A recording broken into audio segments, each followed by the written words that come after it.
안녕하세요 여러분, 수익률 상승에 도움을 드리고 싶은 헬퍼입니다. 금일 진행은 이제 간단한 마감 시황 설명드리고요. 그리고 오늘 수급도 사실 상당히 좋지 않았어서 수급 쪽 이제 일중 차트로 조금 설명드리도록 하고요. 베이시스는 크게 나쁘지는 않아서 설명은 생략하도록 하겠습니다. 채권 금리도 크게 변동은 없어서 설명은 생략하도록 하고요. 바로 이제 오늘 아무래도 좀 증시 움직임이 컸었기 때문에, 그리고 약간 개인적으로 미국 쪽에 조금 이슈가 있어서 일단 코스피랑 S&P에 대해서 이제 단기 파동이랑 장기 파동을 엘리어트 파동 이론이랑 일목균형표로 조금 설명드리도록 하고요. 그 다음에는 이제 코스피 안에 있는 내재 변동성 V 코스피 설명드리고, 그 다음에 이제 달러 인덱스랑 달러 원, WTI, 금, 이제 국고치 10년, 미국치 10년 금리 추이들 조금 보여드리도록 하겠습니다. 그리고 계속 그렇지만 이제 아직 제가 기간지가 사실 완벽하게 낮진 않아가지고 제가 말을 하면 조금 말을 빠르게 하면은 좀 기침을 하는 게 있어서 조금 그것은 좀 양해를 부탁드리고요. 그 다음에 이제 개인적으로 지금 보유하고 있는 키스코 홀딩스랑, 그리고 이제 GS랑 GS도 보유하고 있고, 이제 SOL 우선주 보유하고 있는데 이게 우선주랑 좀 차트 보여드리도록 하고요. 지금 보유하고 있지는 않지만 전에 이제 매수 추천 올려드렸던 효성화학이나 LG전자, 이제 제일제당이나 한국금융지주 같은 경우에는 설명을 또 그냥 차트로 간단하게만 드리도록 하겠습니다. 그 다음에 이제 코스피 관련돼서 누적 수급 차트 설명드리고요. 그 증시에 좀 영향도가 큰 삼성전자는 이 기대 수익률이랑 퍼랑 PBR로도 좀 설명드리도록 하겠습니다. 그 다음에 이제 삼성전자 이제 차트 보여드리고, 이제 미국 쪽은 애플이랑 테슬라 차트 보여드리도록 하겠습니다. 그리고 이제 그 다음에는 이제 코스피랑 S&P 이제 밸류에이션 차트인 일드갭이랑 페드 모형 보여드리도록 하고요. 이제 그 다음에 좀 약간 신용장구 추이 조금 코스피랑 코스닥 간단하게 보여드리면서 방송 마치도록 하겠습니다. 그 다음에 이제 마감 시황부터 설명드리면, 오늘 큰 폭의 하락이 있었고요. 코스피 한 1.2% 하락했고, 코스피 200은 삼성전자 하락폭이 컸기 때문에 한 1.6% 하락을 하였습니다. 코스닥은 1.4 정도 하락을 하였고요. 이 검은 색깔 선이 이제 코스피고요. 이제 이 파란 색깔, 빨간 색깔 영역이 이제 프로그램 순매수, 이제 순매도인데, 오늘 증시는 이제 프로그램 매도가 끌어내렸었고요. 이제 프로그램 매도의 중심은 외국인이었습니다. 외국인이 프로그램 매도로 거의 한 1조 1000억 정도 매도를 하였고요. 수급 보시면은 오늘 코스피 개인이 한 3천, 거의 한 600억 정도, 3조 6천억 정도 매수를 하였고요. 외국인이 한 2조 정도 매도, 기관이 한 1조 3,500억 정도 이제 매도가 있었습니다. 그 다음에 선물 같은 경우에는 개인이 한 2천억 정도 매수가 있었고요. 기관이 한 8,500억 정도 매수, 외국인이 거의 한 1조 정도 매도가 있었습니다. 코스닥은 개인이 한 5,100억 매수하였고, 외국인과 기관이 한 2천억대 정도 매도를 하였었고요. 바로 이제 차트 설명드리면은 일단 코스피 장기 파동부터 먼저 설명을 드리도록 하겠습니다. 장기 파동부터 설명을 드리면 3주봉으로 장기 파동부터 설명을 드리면, 이제 코스피가 이제 새로운 파동의 시작은 1998년도 외환위기 저점부터라고 생각을 하고요. 이제 2000년 닷컴 버블 때까지가 1파, 그 다음에 이제 닷컴 버블 하락이 2파, 금융위기 전까지 상승이 3파, 금융위기 하락부터 지루했던 조정 장세가 4파, 그 다음에 17년, 18년 상승이 5파라고 해서 1, 2, 3, 4, 5가 다 끝났고, 이게 큰 1파일 것 같고요. 미중무역 분쟁, 코로나까지 떨어지면서 A, B, C로 떨어지면서 큰 2도 완성이 되었다고 생각을 합니다. 현재 올라가고 있었던 게 이제 3-1파라고 생각을 하고요. 이제 저점하고 저점을 그어서 이제 고점에다 그어 놓으면은 거의 채널에 닿을 뻔 했다가 일단 아직 올라가고 있는 상황이었습니다. 일단 이제 고점을 여기가 이제 친 게 맞을지 일단 좀 일봉에서 조금 설명드리도록 하고요. 그 다음에 이제 마지막에 3-1파를 보시면 여기까지가 1파, 여기가 2파, 여기가 이제 3파, 여기가 4파, 여기가 이제 5파라고 생각을 하고요. 이제 2파랑 4파 저점을 그어서 3파 고점에다가 올려놓으면은 이렇게 뭐 고점하고 고점도 닿은 걸 봤을 때는 여전히 일단 뭐 이 채널은 일단 유효한 것 같기는 하고요. 여기가 이제 넘었어가지고 원래 여기가 5파 고점이지 않았을까라고 생각을 했었는데 아마도 그냥 이제 원래 이제 기존에 어제까지만 해도 여기가 1파, 여기가 2파, 여기가 3파, 여기가 4파, 여기가 5파라고 생각하는데 뭐 그것까지는 아직 저도 이제 동의를 하는데 일단 아직 장중 최고점 여기를 넘지는 못했거든요.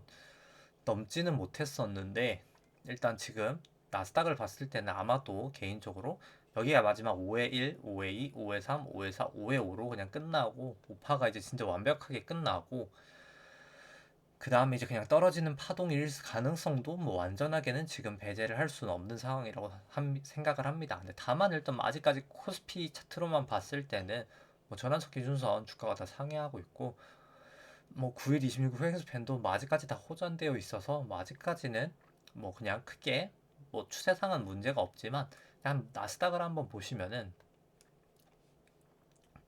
나스닥이 이제 똑같이 이제 여기까지가 그냥 이제 3파가 나오고 여기가 이제 1파, 2파, 3파 나오고 이제 나스닥 여기까지 4파, 이제 여기가 5회 1, 5회 2, 5회 3, 5회 4가 나오고 이제 마지막 이제 5회 5까지 여기가 이제 치고 이제 지금 떨어지는 것 같거든요. 왜냐면 여기가 이제 그럼 마지막 5회 1, 2, 3 여기가 3 제가 좀 글씨가 이상한데 여기가 4 여기가 5라고 하면은 만약에 이제 5가 아니라 여기가 그냥 3, 4라고 하기에는 보시면은 이 지점을 지금 깨버렸거든요. 이제 아직 선물만 깨기는 했지만 여기 이제 1파랑 이제 4파가 겹치면 안 돼서 여기가 지금 이제 4일 리는 없습니다. 물론 이제 선물 시장이어서 아직 나스닥 뭐 본장이 이제 시작은 안 해서 뭐 본장을 봐야 되겠지만 이제 뭐 본장까지 그냥 깨지고 나면은 조금 더 확실히 이제 그냥 여기가 이제 4가 아니다라고 판명이 될 것 같고요. 그럼 그냥 1, 2, 3, 4, 5로 여기까지가 5파가 끝났다고 볼 수도 있을 것 같습니다. 그럼 이제 지금 그럼 여기가 나스닥은 지금 어디를 가고 있는지 한번 생각을 해보시면은 결국 이제 A란 파동은 이제 결국 이제 하락 파동은 A, B, C거든요. 근데 A, B, C인데 이 A가 A, B, C로 이렇게 떨어질 수도 있고 1, 2, 3, 4, 5로 떨어질 수도 있습니다. 이제 여기서 그냥 한번 제가 써놓은 게 있어서 한번 보시면은 이제 요거를 보시면 되는데요. A가 이제 보통 5개로 이제 1, 2, 3, 4, 5로 분류가 되면은 이제 다음 있을 파동이 이렇게 지그재그로 이렇게 떨어지게 되고요. A가 3파로 이루어지면 이제 플랫으로 되는데 보통 이제 그냥 마지막 이제 이렇게 곧잠 치고 떨어질 때 항상 지그재그 이제 A가 이제 5파로 나오게 됩니다. 그렇기 때문에 만약 여기가 이제 5파라고 하면은 A가 5파로 지금 나오고 있을 확률이 높거든요. 그래서 이제 한번 파동을 한번 보시면은 제가 이제 아직까지는 뭐 좀 완벽하게 다 보지는 못했었는데 아마도 그냥 여기까지가 한 1파 나오고 여기가 2파 나오고 여기 3파 나오고 여기가 이제 4파 나오고 이 부분이 사실 지금 5파지 않았을까라고 개인적으로 지금 전 추정을 하고 있거든요.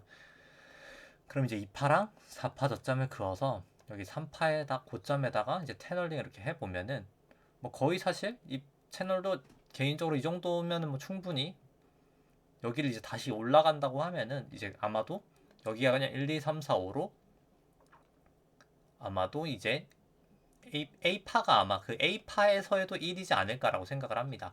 A파의 1이고 그 다음에 A파의 2가 나오고 나서 그 다음에 A파의 3, 뭐 4, 5로 이렇게 좀 떨어지는 파동이 나올 확률이 높지 않을까라고 생각을 합니다. 그냥 일목균형표를 보시더라도 나스닥은 이제 전환선, 기준선 다 하회하고 있고요. 주가가 50일 이동평균선도 지금 하회를 하고 있고 전환선 기준선 방향 자체도 이제 다 내려가고 있는 상황이기 때문에 26일 횡스팬도 역전이 되었고요. 이제 9일 횡스팬도 그렇고 뭐 그렇기 때문에 이제 그냥 사실 일목균형표 상으로 봤을 때도 뭐 구름대만 하회를 하면 뭐 그냥 완변한 이제 하락세일 것 같고 이제 곧 머지않아 개인적으로 저는 이제 반등을 2파 반등하고 3파 나오고 4파 나오고 5파 이런 식으로 좀 떨어지지 않을까 그 다음에 그렇게 보고 있습니다.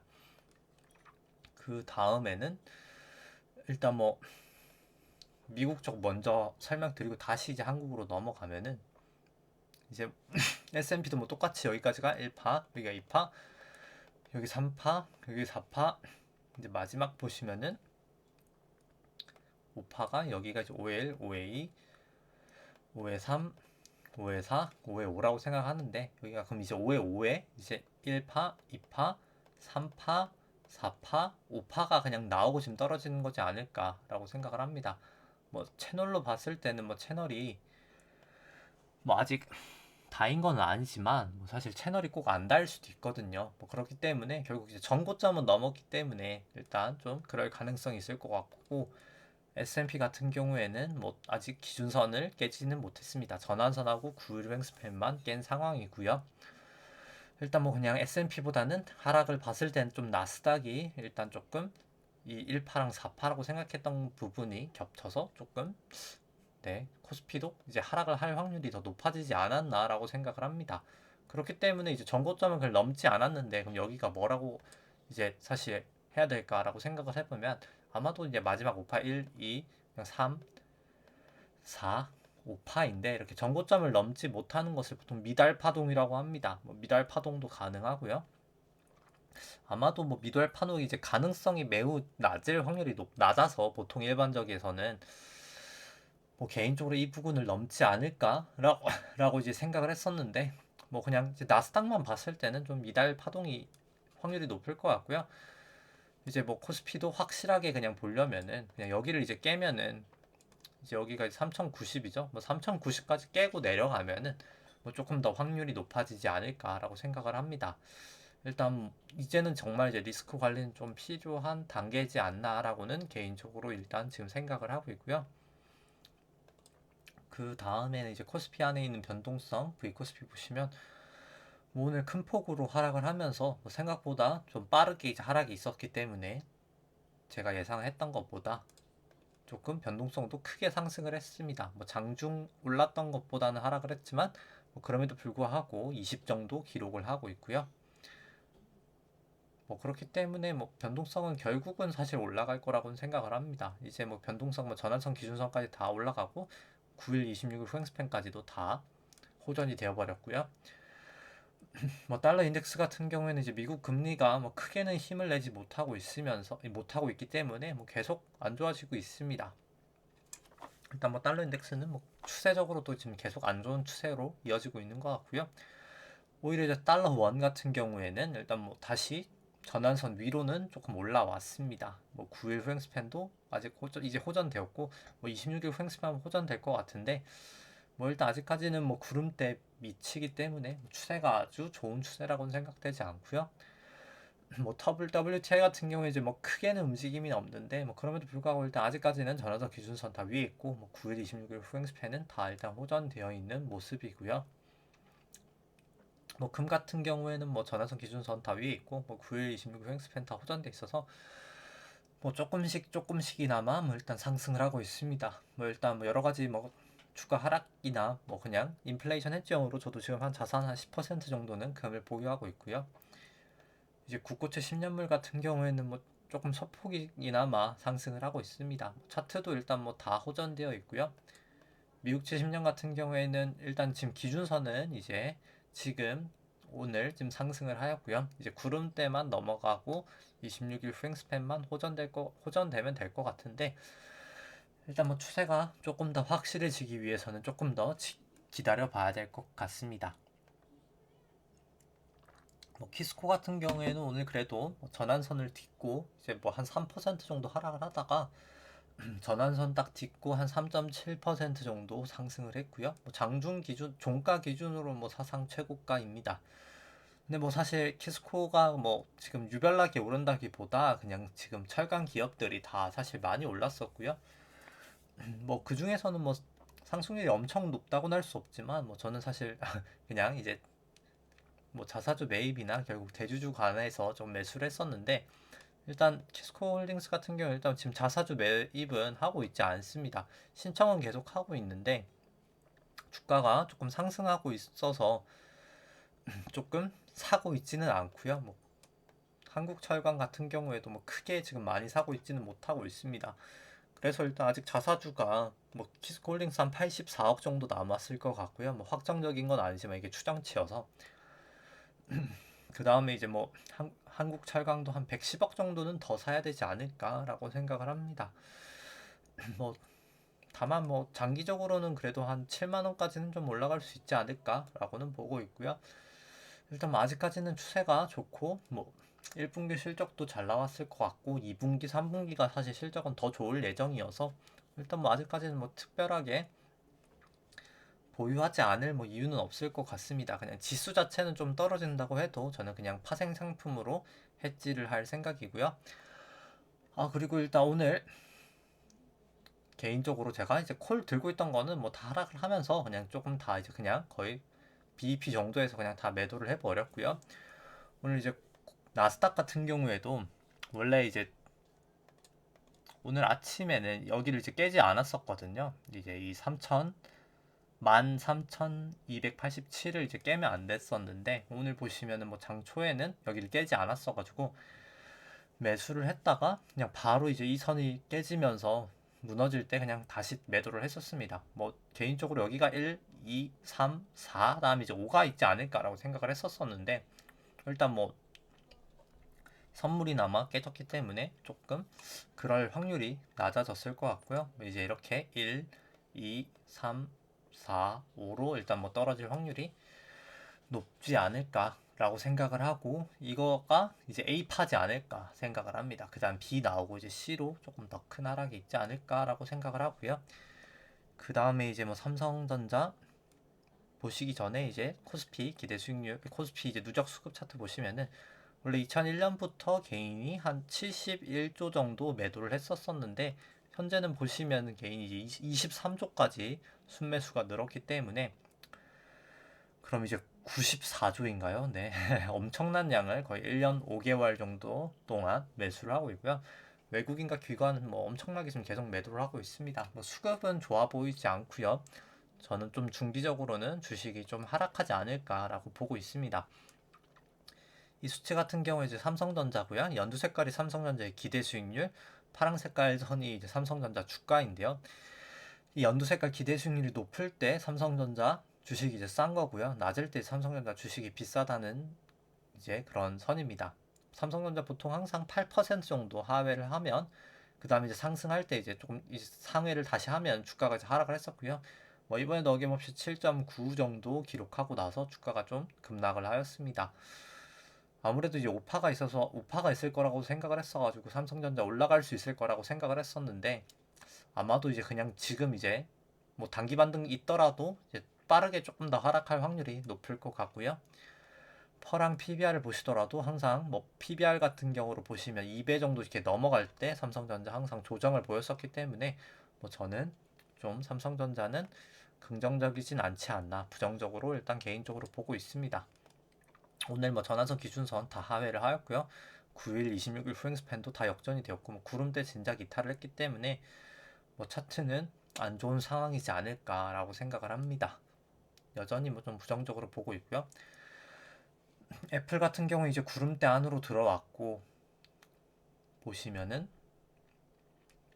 뭐 전환선 기준선 이제 역전될 모양새고 26일 후행 스팬까지도 역전이 됐기 때문에 뭐 이제 그냥 차트는 뭐 더 이상 나빠질 게 없을 정도로 안 좋아진 것 같고요. 애플도 애플 같은 경우는 그냥 A, B, C로가 뭐 A파하지 않을까라고 개인적으로 생각을 합니다. 그 다음에 이제 B 나오고 이제 C로 떨어지지 않을까 보고 있고요. 그 다음에 이제 뭐 테슬라 보시면 테슬라 같은 경우에도 뭐 계속해서 급락을 하고 있고요. 전환선 기준선 다 역전됐고 구름 하단이고 뭐 9일, 26일 횡스팬 다 역전이 됐기 때문에 뭐 여전히 부정적인 차트라고 생각을 합니다. 그 다음에는 제가 키스코만 설명을 드렸었죠. 이제 키스코만 설명을 드리고 그냥 오늘 뭐 키스코 구주봉도 한번 보시면은 뭐 키스코 같은 경우에 구주선 같은 경우에는 일단 뭐 전환선 기준선 다 위에 있고요. 뭐 9일, 26일 횡스팬도 뭐 다 호전돼 있어서 뭐 아직까지는 상승 추세라고 생각을 하고요. 뭐 주봉이나 3주봉 같은 경우에도 여전히 계속해서 그냥 상승 추세라고 생각을 합니다. 그 다음으로 이제 비중이 큰 게 이제 GS인데 뭐 GS 그래도 오늘 하락장에서 뭐 1.4%면 뭐 양호하게 상승을 한 것 같고요. 뭐 전환선 기준선 뭐 다 호전돼 있기 때문에 뭐 일단 여전히 상승 추세라고 생각을 하고요. 뭐 구주봉 같은 경우가 사실 가장 좋아 보이고요. 뭐 MACD 이제 매수 시그널 나왔고 MACD가 이제 구주봉으로는 상당히 잘 맞거든요. 이제 그리고 이제 전환선도 넘었고 하기 때문에 이제 좀 완연한 상승 추세로 접어들지 않았나라고는 개인적으로 생각을 하고 있습니다. 뭐 26일 후행 스팬만 뭐 돌파하면 될 것 같은데 뭐 후행 스팬 또 뭐 돌파가 될 수 있지 않을까 생각을 하고요. 뭐 9일 후행 스팬도 좀 돌파가 되고 있는 모양새입니다. 뭐 3주봉 같은 경우에도 뭐 전환선 기술서 이제 호전되려고 하고 기준선도 넘었기 때문에 뭐 이 구름대에서 약간 조금 저항을 받고 살짝 빠졌다가 이렇게 올라갈 수는 있겠지만 결국은 조금 올라갈 수 있지 않을까라고는 생각을 하고 있고요. SO일도 뭐 마찬가지로 뭐 비슷하게 움직이고 있어서 뭐 SO일은 뭐 설명은 생략하도록 하겠습니다. 근데 다만 뭐 펀더멘탈 측면에서는 좀 GS가 뭐 약간 좀 디테일 쪽에서 불미스러운 일은 있긴 했지만 조금 밸류에이션 측면에서는 조금 더 저평가라고 생각해서 비중은 GS가 훨씬 크기는 하고요. 제일제당 같은 경우가 조금 아까운 상황인데요. 제가 보유 현금이 지금 다 파생 계좌를 제외하고 나서는 뭐 지금 다 소진을 하였기 때문에 제일제당 차트가 사실 되게 좋아 보여서 제가 이때 이제 다음날 이제 이때 매수를 할까 했었는데 이제 뭐 조금 이제 좀 놓친 것 같습니다. 뭐 그럼에도 불구하고 사실 제일제당은 되게 좀 좋은 회사라고 생각을 해서 뭐 개인적으로 저는 뭐 추천하고 있는 회사라고 생각을 하고요. 추천하는 회사이고요. 뭐 지금도 뭐 사실 뭐 괜찮은 상황이지 않나. 뭐 다 전환선 기준선 다 호전돼 있고 9일 26일 횡스팬도 다 호전돼 있어서 뭐 긍정적인 모습인 것 같고요. 뭐 효성화학 같은 경우 뭐 크게는 움직임이 없는데 뭐 일단 좀 아직은 조금 더 조정을 받을 확률이 개인적으로 기간 조정이든 뭐 가격 조정이든 조금 받을 확률이 더 높아 보이는 것 같습니다. LG전자 이제 구름대까지 이제 다 이탈을 했기 때문에 뭐 조금 더 부정적인 것 같고요. 뭐 그냥 지켜봐야 될 것 같고요. 뭐 회사는 괜찮은데 일단 뭐 차트가 안 좋아서 지켜봐야 될 것 같고 한국금융지도 일단 전환선을 하회하고 있어서 뭐 일단 지금 뭐 딱 들어가기에는 뭐 약간 조금 부담스러운 그냥 차트 영역이라고는 생각을 해서 그냥 지켜만 보고 있습니다. 그 다음에는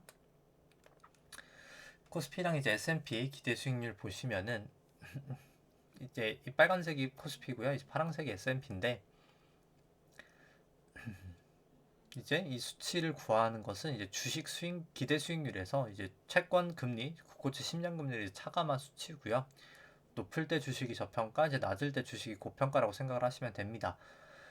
뭐 코스피 같은 경우에는 뭐 상당히 이제 뭐 많이 내려와서 조금 밸류에이션 부담이 있어 보이는 구간까지는 온 것 같고요. S&P 같은 경우에도 뭐 사실 최근 기준 최저점까지 내려와 있기 때문에 밸류에이션 부담은 뭐 상당히 있어 보인다고 생각을 합니다. 그 다음에 이제 이 수치는 국고채시 10년 금리로 차감한 게 아니라 이제 나눈 수치고요. 뭐 조금 더 금리에 민감한 수치입니다. 아직까지는 뭐 조금 더 갈 수 있는 것처럼 보이긴 하지만 뭐 개인적으로 이 정도면 이제 좀 밸류에이션 부담은 있어 보인다고 생각을 하고요.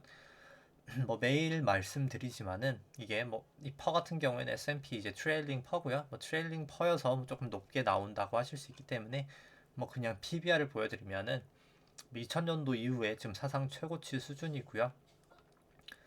항상 말씀드리지만 여기가 뭐 예대율이 뭐 2000년도나 2008년도 때는 100%가 항상 넘었어가지고 증시가 조금 그때 실물 경기랑 함께 같이 이제 버블 상태였다면 현재는 예대율이 60.9%밖에 안 되거든요. 뭐 그럼에도 불구하고 증시가 조금 버블인 이유는 올라갈 수 있었던 이유는 실질 금리가 뭐 기준금리보다 낮기 때문입니다. 뭐 과거에는 지금 이게 데이터가 지금 좀 잘려 있는데 이제 과거에는 사실 실질 금리가 기준금리보다 똑같았었는데 이제 실질 금리가 지금 양적 완화 때문에 이렇게 매우 낮아져 있거든요. 한 0.9 정도 되는데 결국 실질 금리가 매우 낮아서 저금리의 영향으로 이제 퍼랑 PBR이 높아졌다라고 생각을 하시면 됩니다. 이제 곧 아마 이 지급준비금이 이제 떨어지면 테이퍼링이 시작이 될 텐데 아마 이제 그 우려감으로 지금 증시가 이제 하락하고 있는 것이고요. 뭐 좀 밸류에이션 부담은 뭐 상당히 있는 상태라고 생각을 합니다. 퍼랑 뭐 PBR 같은 경우 보시면 그렇기 때문에 일단 S&P 같은 경우에는 뭐 특히 이제 밸류 부담이 높은 이제 금리가 낮아서 많이 이제 올라갈 수 있었던 뭐 기술주들이 좀 많이 하락할 것 같고요. 뭐 제가 전에도 이제 애플 때 설명을 드렸었는데 애플 한번 보시면은 이제 이거 제 주가는 아직 업데이트는 안 한 숫자고요. 애플이 사실 2015년부터 2020년까지 보시면은 에비타나 뭐 영업이익 보시면 영업이익이 더 줄었거든요. 보시면은 좀 확대를 해서 보시면 영업이익이 더 줄었는데 주가는 뭐 훨씬 2015년부터 보시면은 20년까지 주가는 뭐 한 3주봉으로 보실까요? 3주봉으로 보시면은 뭐 2015년 뭐 1월 1일부터 뭐 보시면은 거의 주가가 몇 배 올랐죠? 거의 한 5배 올랐네요. 거의 뭐 한 4, 5배 올랐습니다. 영업이익은 회사 실적은 오히려 뭐 더 안 좋아졌는데 뭐 영업이익은 더 많이 높아졌거든요. 뭐 그 이유는 잉여연금이 회사가 이제 벌어들인 돈이거든요. 벌어들인 돈보다 그냥 배당하고 자사주 매입을 더 많이 했습니다. 이제 그렇게 된 게 한 2017년, 18년부터고요. 뭐 그렇기 때문에 주가도 이 부분부터 이제 많이 상승을 했는데 중요한 건 이제 차입금 의존도도 33%까지 됐고 금리가 이제 실질 금리가 결국 이제 오르게 되면 이제 이렇게 자사주 매입을 과거만큼은 많이 할 수가 없는 상황이 될 것이거든요. 아무래도 그런 영향으로 좀 밸류에이션 부담이 지금 있어서 주가가 하락하는 것이지 않나라고 생각을 합니다. 그렇게 일단 개인적으로는 생각을 하고 있고요. 뭐 코스피 퍼랑 이제 이것도 트레일링인데 뭐 PBR은 그냥 보여드리기만 하고요. 그 다음에 이제 신용장고 설명드리면 코스피 이제 코스닥이랑 합산 신용장고 같은 경우는 22조 한 8천억 정도 되고요. 이제 어제 뭐 증시가 상승하면서 조금 상승을 하였습니다. 뭐 여전히 이제 사상 최고치 수준이고요. 뭐 코스피 뭐 압도적인 신용장고 사상 최고치 수준이고 신용장고를 이렇게 코스피 시총으로 나눈 수치도 거의 뭐 사상 최고치 수준입니다. 이렇게 떨어지고 있는데 이제 2007년도 이제 버블 때랑 똑같이 이제 떨어지고 있는데 이렇게 떨어질 때가 항상 조금 고점이었어가지고 멀지 않아서 저는 조금 조심은 하시는 건 계속해서 필요하지 않을까 생각을 하고요. 뭐 코스닥 같은 경우는 뭐 설명은 생략하도록 하겠습니다. 일단 뭐 사실 뭐 코스피 같은 경우에는 뭐 아직까지 크게는 하락을 하지 않았습니다. 근데 뭐 그럼에도 불구하고 그냥 오늘은 뭐 조금 다른 나라 주식도 한번 보시면은 뭐 니케이 같은 경우 오늘 거의 3% 정도 하락을 했었거든요. 니케이 이런 움직임을 봤을 때는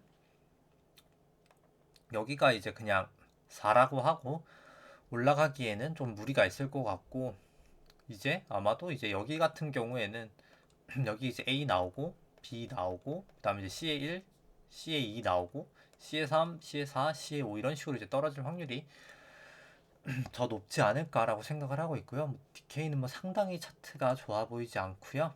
뭐 일단 뭐 아시아부터 먼저 보시면 항생도 마찬가지고요. 항생도 2% 떨어지면서 차트가 상당히 뭐 다 역전이 되어 있는 상황이고 뭐 상해 종합 같은 경우에는 뭐 소폭 상승은 했지만 뭐 여전히 구름대 밑이고 뭐 전환선 기준선하고도 뭐 상당히 붙어 있어서 26일 횡스팬도 아직까지는 역전 상태고 뭐 차트가 좋아 보이지 않는 상황입니다. 뭐 상해 종합 같은 경우에는 빨간 색깔 선이 200일 이동 평균선인데 일단 200일 이동 평균선을 계속 지지하고 있는데 뭐 이거를 깨면 이제 조금 더 하락이 가팔라질 것 같고요. 유로스톡스도 지금 한 2% 정도 하락을 하고 있습니다. 유로스톡스 같은 경우는 개인적으로 아마 채널 그때 걷을 때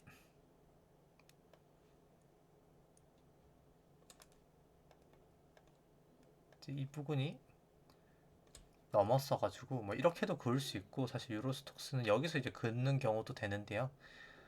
이제 어떤 채널링이 뭐 맞더라도 보시면은 뭐 둘 다 사실 넘은 상태에 이제 하회를 하고 있어가지고 뭐 개인적으로 좀 빠지지 않을까라고 생각을 하고요. 아니면 이제 그냥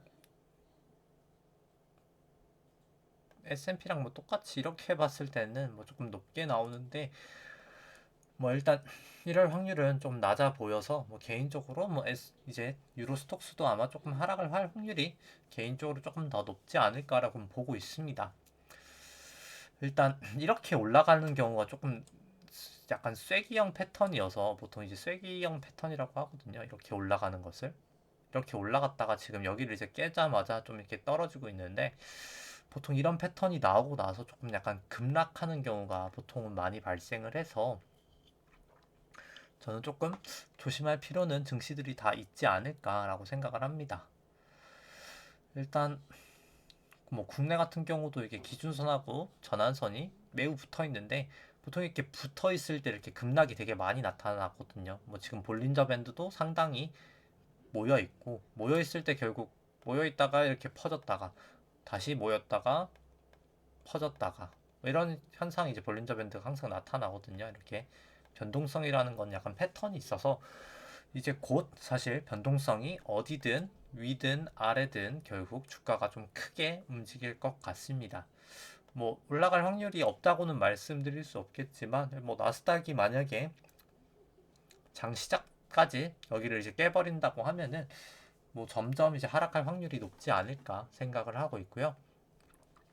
일단 뭐 금리에 관련돼서 특히 이제 밸류에이션 부담이 있는 종목 같은 경우에는 저는 조금 부정적으로 보고 있습니다. 뭐 조금 뭐 오히려 이제 금융주 같은 거 이런 거는 좀 그래도 상대적으로 조금 괜찮다고는 생각을 하고요. 뭐 키스콜딩스도 뭐 여전히 계속 괜찮다고 생각하고 뭐 정유도 괜찮다고 생각을 하고 있습니다. 뭐 그 다음에 일단 지수 이제 유동성 지표 같은 게 제가 조금 이게 이 가로축이라고 하죠. 이 가로축 시간이 조금 잘못된 게 있었기도 하고 조금 수정된 게 있어가지고 추가한 것도 있어서 뭐 간단하게 보여드리면은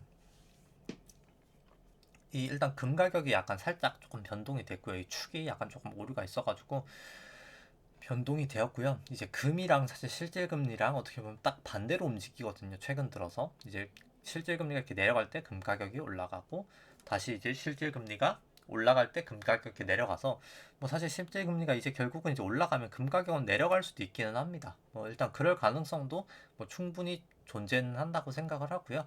뭐 다만 일단 뭐 개인적으로 금은 저는 그냥 인플레이션 헤지로 조금 그냥 뭐 그럼에도 불구하고 이제 보유를 할 생각인데 뭐 일단 이렇게 실질금리가 올라가게 되면은 분명히 이제 금 가격이 하락할 리스크는 좀 있다는 것은 좀 참고를 하시는 게 좋으실 것 같고요. 그 다음에는 뭐 골드만삭스 뭐 상품 선물은 뭐 거의 뭐 유가랑 같이 사실 동의를 하고요. 뭐 이거 같은 경우도 뭐 사실 거의 실질금리 추이랑 좀 약간 비슷하기는 합니다. 실질금리나 이 M2 증가율하고 상당히 좀 유사한 측면은 있고요.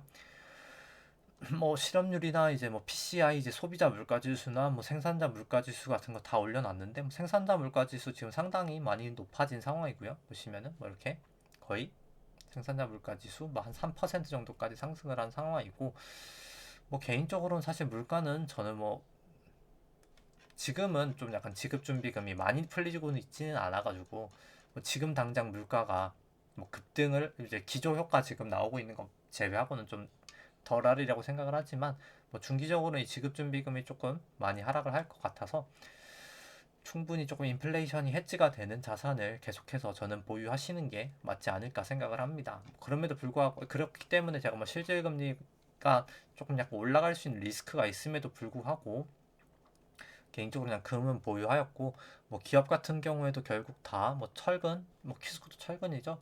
뭐 철근이나 뭐 GSS올 다 뭐 정유 쪽 이기 때문에 뭐 인플레이션 관련된 좀 해지되는 상품들은 뭐 리츠도 그렇고요. 뭐 좀 약간 준비하시는 게 필요할 것 같고 일단 그보다도 더 중요한 것은 뭐 지금 만약에 여기가 이제 1, 2, 3, 4, 5가 나오고 나서 1, 2, 3, 4, 5 A파 1파가 나오고 뭐 2파가 나오고 3파 이렇게 막 떨어지는 파동이면 충분히 조금 크게 떨어질 수도 있는 상황이라고는 개인적으로 생각을 해서 뭐 전환선이나 기준선을 깨면 매도하겠다 아니면 뭐 50일 이동 평균선을 깨면 매도하겠다든 뭐 여러 가지 조금 방법을 통해서 조금 기준을 세우셔서 조금 매수하시는 것을 추천을 드립니다. 뭐 매도를 하셨다가 다시 뭐 주가가 전환선 기준선을 상회하면 뭐 그때 매수하겠다 뭐 이런 기준도 좋거든요.